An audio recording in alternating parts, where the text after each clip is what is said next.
दुनिया की बड़ी बड़ी अर्थव्यवस्थाएं आज बेहाल है, लेकिन ऐसे मुश्किल समय में भी भारत 80 करोड़ से अधिक देशवासियों को मुफ्त राशन देकर के कभी भी उनके घर का चूल्हा बुझने नहीं देता।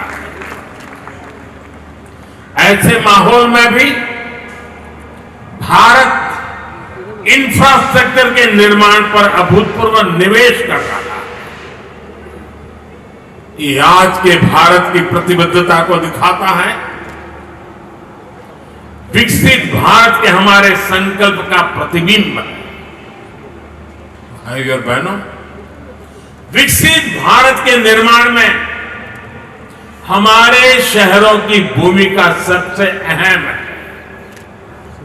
इसमें भी अगर हम महाराष्ट्र की बात करें तो आने वाले 25 वर्षों में राज्य के अनेक शहर भारत की ग्रोथ को गति देने वाले हैं। इसलिए मुंबई को भविष्य के लिए भी तैयार करना ये डबल इंजन सरकार की प्राथमिकता है। हमारी ये प्रतिबद्धता मुंबई में मेट्रो नेटवर्क के विस्तार में भी दिखती है। 2014 तक मुंबई में सिर्फ 10-11 किलोमीटर तक मेट्रो चलती थी। जैसे ही आपने डबल इंजन सरकार बनाई, वैसे ही इसका तेजी से विस्तार हुआ है। कुछ समय के लिए काम धीमा जरूर हुआ, लेकिन शिंदे जी और देवेंद्र जी की जोड़ी के आते ही अब फिर तेजी से काम होने लगा।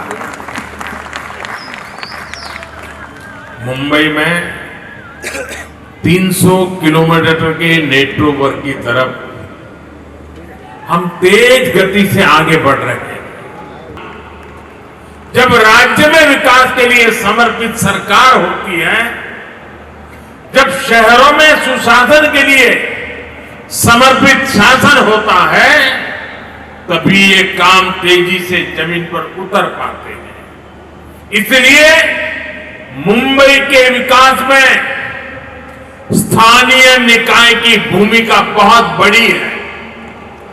मुंबई के विकास के लिए बजट की कोई कमी नहीं है।